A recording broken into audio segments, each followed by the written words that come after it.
The Lotus Super 7 was a kit car where the customers were supplied with a book of instructions and all the parts they needed to make it themselves. However, even kit cars can attract taxes when they're exported. So what did Lotus do that allowed buyers to avoid this tax? One more time. The Lotus Super 7 was a kit car where the customers were supplied with a book of instructions and all of the parts that they needed to make it themselves. The car, not the book of instructions. However, even kit cars can attract taxes when exported. So what did Lotus do that allowed buyers to avoid this tax? You can safely say I would never, ever get in a car that I had built. I would never get in a car that you had built either. Absolutely. I can't cook without going to hospital, so really not a good idea. The trouble is that my ego would tell me absolutely I can safely put a car together if I just follow some instructions. And then I would be driving down the highway and I'd hear a clank noise and then I'd hit a tree. See, it's just safer. But I am the median height for car testing, so I'm safe. Yeah, you'd be fine. So are these cars being exported before or after being put together by more competent people than me? They are being exported as a kit, so as parts, and then a hobbyist, somebody who wants to make a car, would build this in their own garage or shed. There's an old story from, I think it was the 80s or early 90s. It's not about kit cars, but about cryptography in the US. It was illegal to export any software that had encryption that was too strong because it was classified as munitions. Like just the algorithms were classified as like weapons. So someone got around that by printing out the source code as books and then claiming it was First Amendment protected speech and that they could export that. I think it never actually got resolved in court. It was just this clever little hack that someone did. And like there's ways to get around export and tax regulations that involve just changing what the government thinks something is. So you're saying the Lotus Super 7 was a deadly weapon?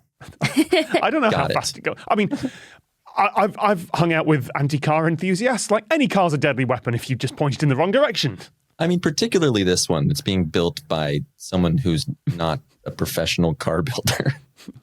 So I've had this probably way off base, but we used to have these magazines and every week or month you would buy one and it would be a new part of something that you would design. Like, are they doing it that way? Because most taxes have an exemption limit. Like they're sending the car one piece at a time. And there's a Johnny Cash song about that one. Is there? Yeah. One piece at a time. Oh, wait, we're not going to sing that. We're going to get. We're not going to sing it. We can't get this copyright strike. But he works in a car factory and he steals the car one piece at a time from the car factory. It's a great song. They didn't all happen to be from the same car, unfortunately. Great song. Do check it out. So I can say that exporting the components, like the stuff that the car is made of, was not really the issue. So they didn't have a problem sending you all of the pieces. That wasn't behind the tax issue. The screws to put them together? They actually only used glue. Shockingly enough, no, that's not true. That's not true. Yeah. You can't say stuff like that in your authoritative voice, Joe. We believe it.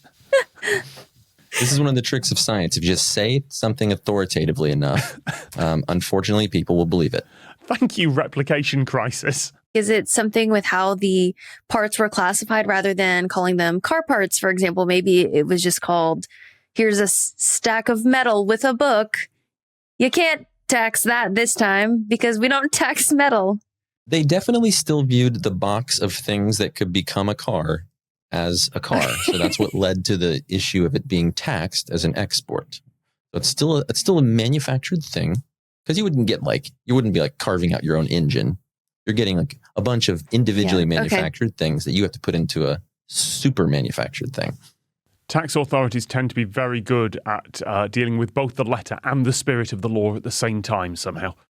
Was it too small to be a standard car? Was it tiny? The Lotus Super 7 was tiny, partially for shipping, partially because of the history of Lotus, the car company, but it sort of looks like a go-kart that got really fancy. But that also is not why. It wasn't really about the type of car that it is either. In how they got around this issue. They just made the book of instructions look like an IKEA catalogue and exported it as furniture. Then no one ever would have been able to figure out how to build it. Get that frustrated guy in there with just one screwdriver. I was just going to say, I think that the book seems to be very important here.